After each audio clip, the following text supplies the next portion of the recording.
Hey everyone, it's George from Blockchain DXB and today is the 28th of July 2022. It is the last working day for Crypto and Coffee at 8 and tomorrow, that is Friday, we have Metaverse Everything podcast where we focus everything about Metaverse. The big news for today is the FOMC meeting is out, which just happened a couple of hours ago, and the chair of the Federal Reserve, Jerome Powell, made it very clear that we are definitely not in a recession. In that session, he was asked this question at least 7 to 8 times, and in the first couple of times he tried to avoid answering it. Then he finally said that we are definitely not in a recession.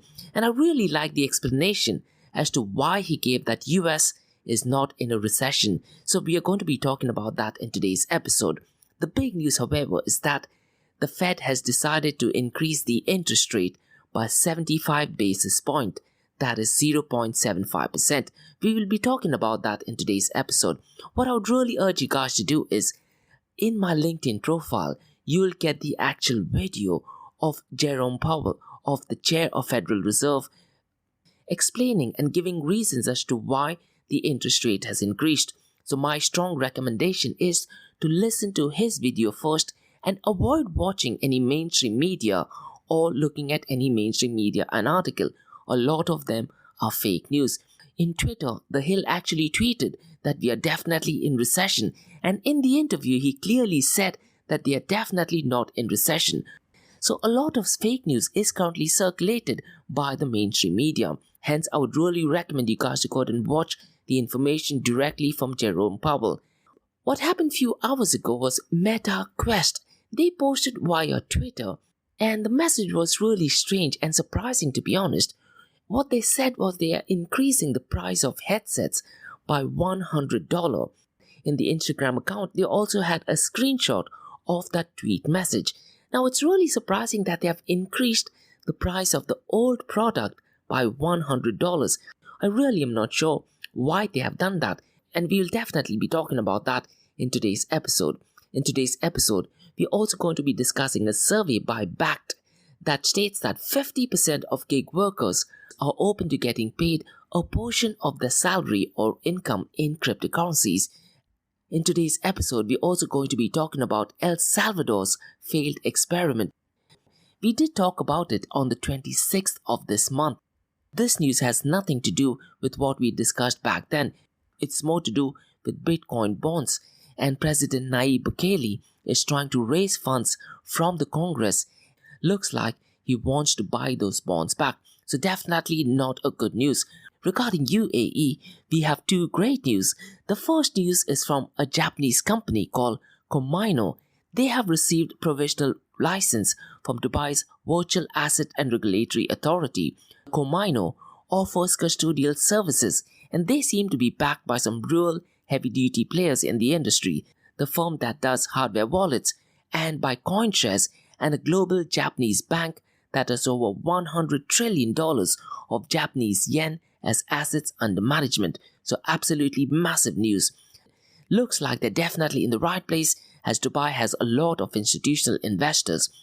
The second news is by Blockchain DXB. We have an event coming up on the 26th of August talking about central bank digital currencies. So the event is called Central Bank Digital Currencies, the Good, the Bad, the Threats to Freedom, and its role in the Metaverse. So we're going to be explaining the impact of central bank digital currencies in the coming years. So welcome everyone, it's 8 you're in Dubai and you're listening to Crypto and Coffee at 8, where we cover top news and information pertaining to Bitcoin, blockchain, beyond blockchain, cryptocurrencies, NFTs, DeFi, and Metaverse. How the series of episodes in the Crypto and Coffee at 8 works is, we usually cover some top news and information pertaining to the price of cryptocurrencies, some major breaking news, occasionally short and sweet news as well, news that has an impact in the cryptocurrency world. The other two news and information is related to Dubai, UAE and Middle East in the world of Bitcoin, blockchain, beyond blockchain, cryptocurrencies, NFTs, DeFi and Metaverse. This is followed by Ask Me Anything series, where you listeners can ask any questions from the cryptocurrency world from 8:30 a.m. to 9 a.m. Gulf Standard Time. And every Fridays, that is tomorrow, we have an episode called Metaverse Everything, where we solely focus on Metaverse. So please check out those episodes as well. The format for Metaverse Everything podcast is completely different. And I also publish a daily and weekly report via my LinkedIn profile. My LinkedIn profile is in the show notes below. Alternatively, you can go to my website, that is Blockchain DXB, and search for the crypto blogs. You can also go to the Medium website and type in Blockchain DXB. So let's kickstart today's episode with the price of cryptocurrency market. Ever since Chair Jerome Powell made the announcement of the increase in the interest rate by 75 basis points, that is 0.75%, the cryptocurrency market started to pump, and this is definitely not good, and the global crypto market has crossed the $1 trillion mark. As a matter of fact, I was looking at the price immediately when the announcement was made, and the number started to turn green. And if you look at the price right now, since the last 24 hours, it is up by 8.56%. The total crypto market volume over the last 24 hours is $83.88 billion. And since the last 24 hours, it is up by 26.13%. Unfortunately, this has a lot to do with the news in the increase of the interest rate. Now, there is a very high chance that the price of these cryptocurrencies will actually go down over the weekend, or something which I've been noticing since the past 2 months particularly is on Tuesdays and Wednesdays is when the price tends to dump. So let's wait and see how this thing plays out. The total volume in DeFi is currently at $7.34 billion, and DeFi accounts for 8.75% of the total crypto market 24-hour volume. The volume of stable coins has gone up once again. Stablecoin accounts for 94.01% of the total crypto market 24-hour volume, and the volume of stablecoins is at $78.86 billion. Definitely not good. Out of the $78.86 billion, Tether USDT accounts for $60 billion. But if you look at the volume of USDC, that has been gradually increasing, and as of today, 28th of July, it is at $8.2 billion. So USDC is definitely having a lot of improvement. So it looks like people are switching from USDT to USDC. And something which I talked about a couple of weeks ago, a lot of the firms in UAE as well have been switching from USDT to USDC. The price of Bitcoin, the king of all kings, is currently at $22,869. And since the last 24 hours, it is up by 8.35%. Since the last 7 days, though, it is down by 1.25%. Ethereum is up by $1,635. Just a few weeks ago, Ethereum was on the verge of going below the $1,000 mark. So Ethereum definitely seems to be having the best month in July. Since the last 24 hours, it is up by 13.12%. And since the last 7 days, it is up by 7.53%. Binance Coin has also shot up. It is currently at $269. And since the last 24 hours, it is up by 8.97%. And since the last 7 days, it is up by 5.15%. Ethereum Classic has also pumped up quite a lot.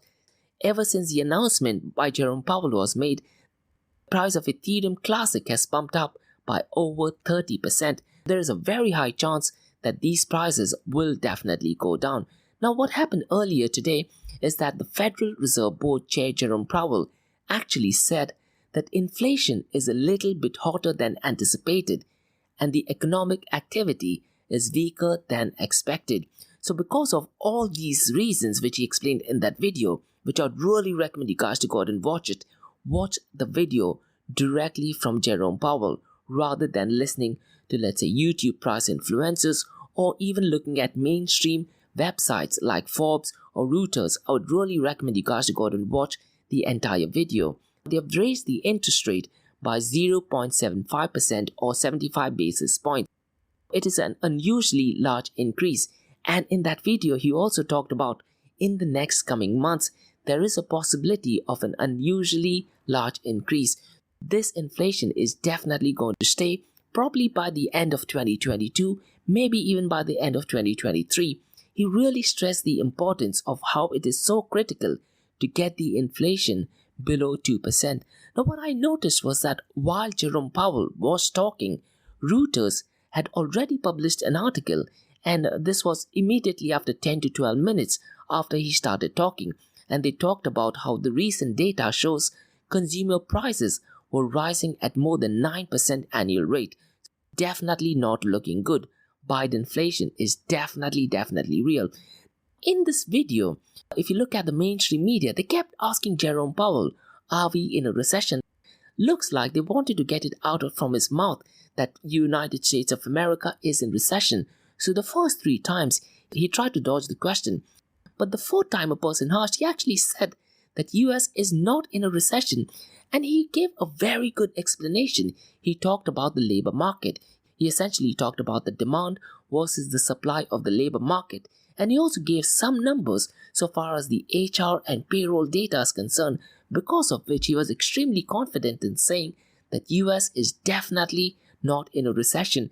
As a matter of fact, I noted it, and this was asked 8 times that if US is in a recession, and he finally said at least 6 times that USA is definitely not in a recession.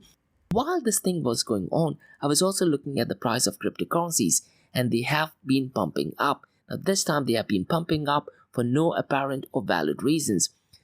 Apart from that, a really shocking news that I saw was about Meta Quest. Via Twitter, they tweeted that they're increasing the price of Oculus Quest VR headset 2 by $100. The explanation that they said is something I found it completely strange, to be honest. What they said that they are investing in headset and hence decided to adjust the price. This just does not make any sense, because just a few hours ago, Meta, that is Facebook, also had an earning call. So something definitely does not seem right. And Meta, that is Facebook, reported a quarterly revenue of $28.8 billion, which is down by almost 1% from a year earlier and slightly below $28.9 billion that the Wall Street Journal had predicted. So social media giant missed Wall Street Journal sales expectation, but surprisingly, the number of users were added onto Facebook or by Meta. So I'm really not sure why they have decided to increase the price by $100. And remember guys, they've increased the price by $100 for old headset. When was the last time we saw a price increase by $100 for the exact same price with no additional benefits or features? Extremely strange. Let's look at some positive news from cryptocurrencies. Bakkt, which is a subsidiary of ICE, that is the International Continental Exchange, they did a survey and they found out that nearly 50% of gig workers are open to getting paid a portion in cryptocurrencies. Based on the survey, they found out that freelancers, writers, designers, developers, and property renters had the highest openness rate. It means these guys are willing to accept a part of the portion of their income in cryptocurrencies. So definitely great news. And in that survey, they also talked about how the second line of people are rideshare drivers and grocery shoppers. Now the article is published by Business Wire. They have given this information, which is great, but I would be really keen to know what questions were asked, because the study surveyed 1,018 gig workers across US and was fielded mostly in the month of June and July. The survey did provide insights on how gig workers think about the future of crypto payments, as well as examining how crypto adoption and sentiments vary across gig worker segments. It would be really interesting to know what kind of questions that they have asked, because if you ask crypto enthusiasts about these questions, there is a very high chance that they are definitely going to say yes. But if the questions are framed in a different way, there is a very high chance you will get a completely different answer. Let's move on to next news, that is about Lightning Network, not blockchain. Ever since last quarter of 2021, the whole narrative is definitely building that Lightning Network, not blockchain, is the future of cryptocurrencies. And earlier today, finance magnates shared an article that talks about how Bitcoin community and Bitcoin maximalists do actually feel that there is no need for any other cryptocurrencies but Bitcoin alone. Personally, I do like the idea of only Bitcoin to be in existence. Does this mean that I am a Bitcoin maximalist? Definitely not, but because there are certain use cases of DeFi, NFT, which is possible only with Ethereum. That's not to say that you cannot issue NFTs. As a matter of fact, you can issue NFTs on Liquid Network, you can build dApps on Lightning Network. Personally, I think Bitcoin needs Lightning Network and Liquid Network. I don't see any other use case of blockchain technology. Let's say DeFi is one of those cases, but again, where does the interest from DeFi comes from? But I would really recommend you guys to go ahead and read through the Finance Magnet article. It is relatively strong, and I do feel that Lightning Network, not blockchain, is a narrative slowly building in the Bitcoin and in the crypto community space as well. The article is really small, just 2 pages long. That being said, Bitcoin maximalists are a bit hypocrite too, because few months ago, when Dokon from Terraform Labs was buying Bitcoin, they were praising Dokon and they were praising Terra Luna, and they had some really nice and positive things to say. Let's move on to next news, that is about El Salvador. Was the El Salvador experiment a failed experiment? In today's episode, we're only going to be talking about the bonds that were issued. Earlier today, Decrypt has written an informative article that says that El Salvador plans to buy back the Bitcoin-backed bond that President Nayib Bukele had issued. President Nayib Bukele took to Twitter and he said that he's sending 2 bills to Congress to authorize funding for the buyback of these bonds. And Decrypt has written a very informative article that talks about President Nayib Bukele wants to buy back $1.6 billion in sovereign debt as the country's finances looks increasingly strange after a series of mistimed bets on Bitcoin. Looks like this particular experiment of Bitcoin-backed bond does seem to be a failure. What I would really recommend you guys to do is, on the 26th of this month, I had an episode where I talked about Laura Shin's podcast with one of the journalists from El Salvador. Really recommend you guys to listen to my episode. After that, what I would recommend you guys to do is go to Laura Shin's podcast, search through the podcast and listen to the entire podcast. She had a journalist from El Salvador and they discussed the entire Bitcoin making a legal tender move. Was it a good or was it a bad decision? After that, what I really urge you guys to do is, President Nayib Bukele has 2 interviews with Peter McCormack from What Bitcoin Did. Please listen to both the interviews and then make up your own decision. Personally, I'm still on the edge. I'm really not sure if making Bitcoin a legal tender, was it a good decision or not. When I listened to Peter McCormack's interview, I do think that President Nayib Bukele has done a brilliant job. But then when I listened to Laura Shin's episode with the journalist from El Salvador, I have a completely different picture.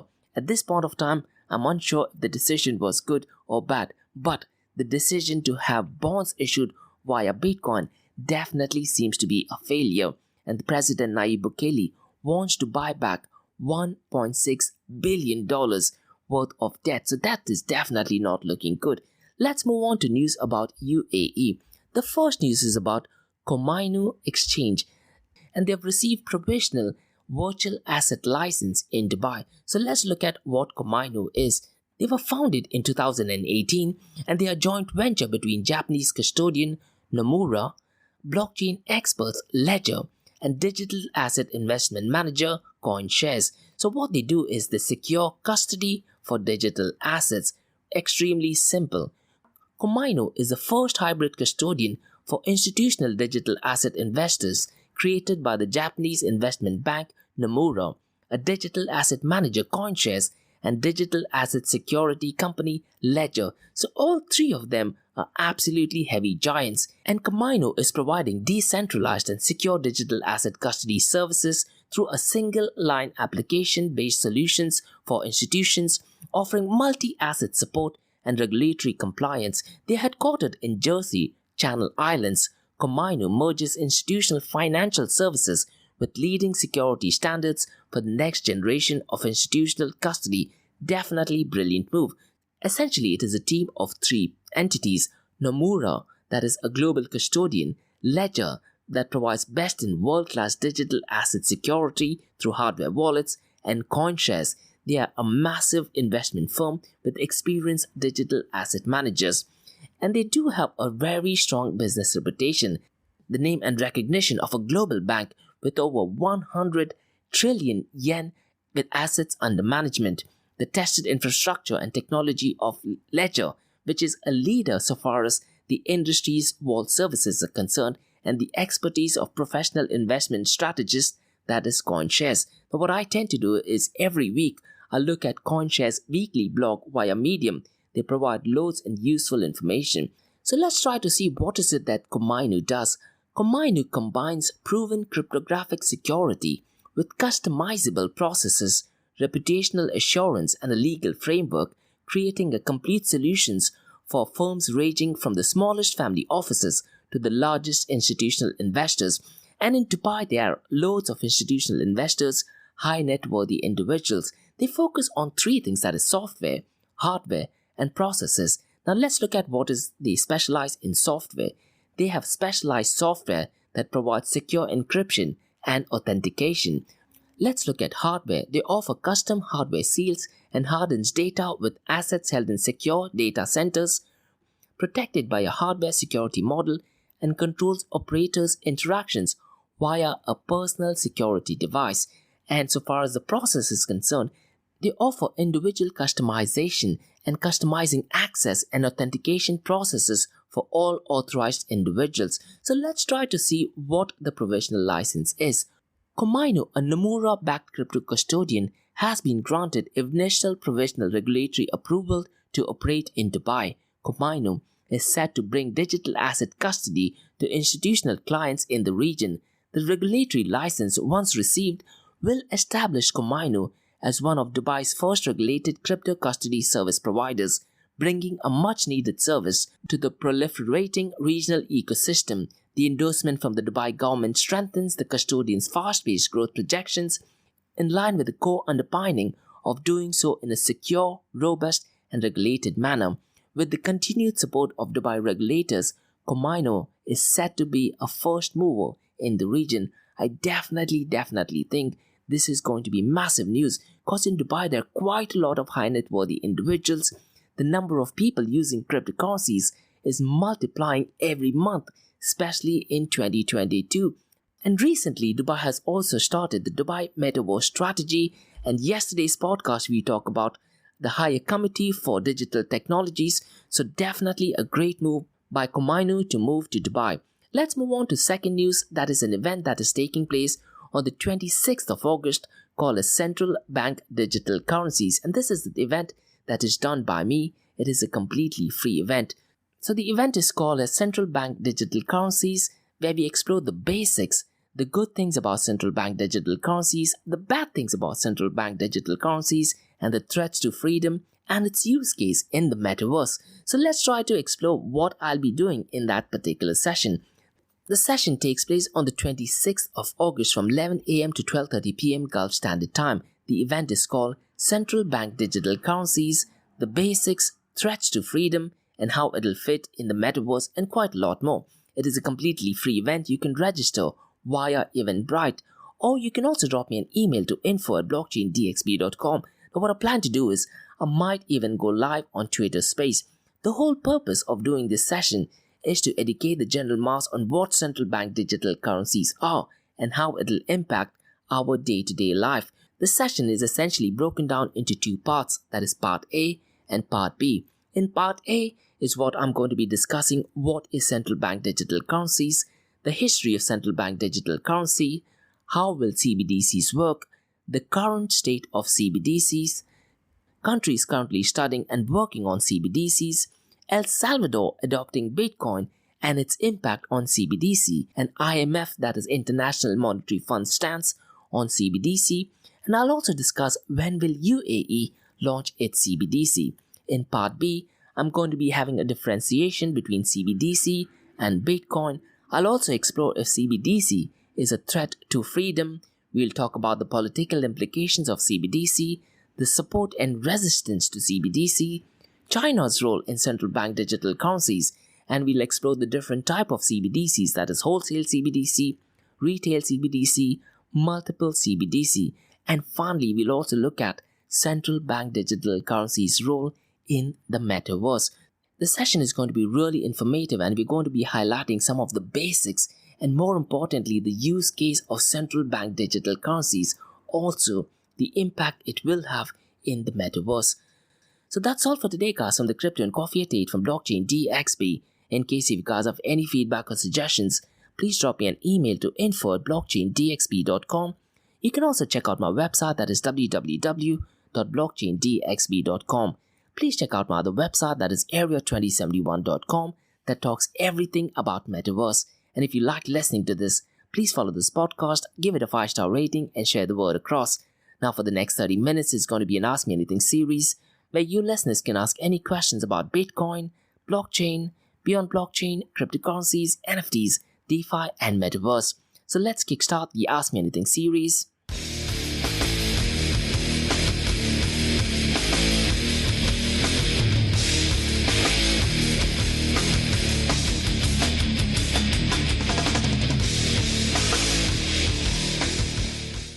Hey everyone, it's George from Blockchain DXB. You're listening to the Ask Me Anything series, where you listeners can ask any questions about Bitcoin, blockchain, beyond blockchain, cryptocurrencies, NFTs, DeFi, and Metaverse. Remember, Monday to Thursdays, 8 a.m. to 8:30 a.m., we have Crypto and Coffee at 8, where we cover top news and information pertaining to Bitcoin, blockchain, beyond blockchain, cryptocurrencies, NFTs, DeFi, and Metaverse. This is followed by 2 news and information related to Dubai, UAE, and Middle East from the cryptocurrency world. What you're listening to right now is the Ask Me Anything series, where you listeners can ask any questions about Bitcoin, blockchain, beyond blockchain, cryptocurrencies, NFTs, DeFi, and Metaverse. I have a first question, and Rohan asks, do you think central bank digital currencies will be mainstream? Rohan, we are way too early to say if central bank digital currencies will be mainstream. Let it at least launch first. Now, there is a very high chance that central bank digital currencies will be launched in the next couple of years, maybe in the next 24 months or less. There is very high chance that UAE might launch central bank digital currencies possibly by the last quarter of 2023. So my suggestion would be to wait at least 2 to 3 years from now. After it is launched, let's look at the learning experiences. So the ideal time frame would be, say, 5 years from now. So 5 years from now, Rohan, I definitely do think that central bank digital currencies will be mainstream. And during that period of time, there might be different use cases that we'll try to understand, because central bank digital currencies will be having smart contracts that a lot of blockchain protocols do offer. How will that impact Ethereum and other cryptocurrencies? At this point of time, it is way too early to tell. Rohan, in the session that I'm having on the 26th of August, I'm also going to be talking about multiple CBDCs. That is, you can use central bank digital currencies for making payments in different countries as well. So it's kind of like an association, and there are 4 countries which are already working on it. United Arab Emirates is one of them. Multiple CBDCs could actually pose a threat to, let's say, RippleNet, maybe even Bitcoin. So that's going to be really interesting. Again, it is still work in progress.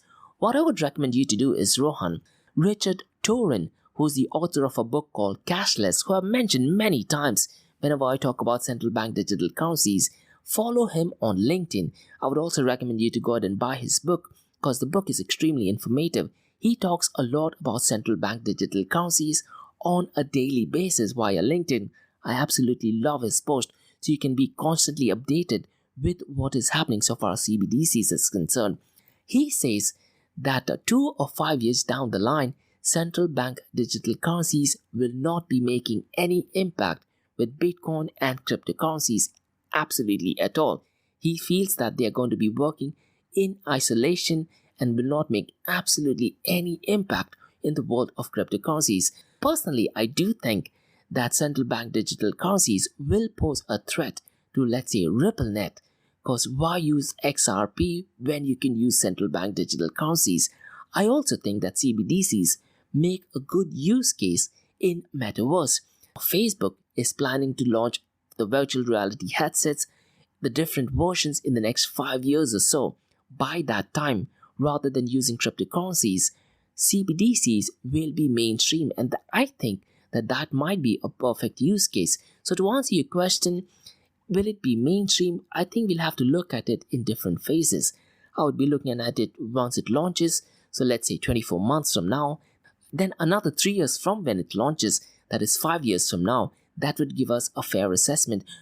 What I have noticed is that a lot of people on LinkedIn are really excited about central bank digital currencies. They feel that it is some kind of Bitcoin and the government is trying to help them. That need not necessarily be the case. And one of the videos which is circulating is about the Indian finance minister who talked about central bank digital currencies, how it's going to revolutionize India, and a lot of people were applauding them, which is great. But once you understand what central bank digital currencies are, I really am not sure you'd share the same sentiment. But to answer your question, it definitely will be mainstream, but again, we need to look at it in different stages, maybe 2 years down the line and 5 years down the line. So that's all for today, guys, from the Ask Me Anything series. In case if you guys have any feedback or suggestions, please drop me an email to info@blockchaindxb.com. You can also check out my website, that is www.blockchaindxb.com. You can also check out my other website, that is area2071.com, that talks everything about Metaverse. And guys, if you like listening to this, please follow this podcast, give it a 5-star rating, and share the word across. And remember, Monday to Thursdays, 8 a.m. to 8:30 a.m. we have Crypto and Coffee at 8, where we cover top news and information pertaining to the price of cryptocurrencies, some major breaking news, and occasionally short and sweet news as well. News that has an impact in the cryptocurrency world. The other 2 news and information is related to Dubai, UAE, and Middle East in the world of cryptocurrencies. What you're listening to right now is the Ask Me Anything series, where you listeners can ask any questions about Bitcoin, blockchain, beyond blockchain, cryptocurrencies, NFTs, DeFi, and Metaverse. Thanks so much for listening, guys, and see you tomorrow at the Metaverse Everything podcast. Have a great day ahead. Bye-bye.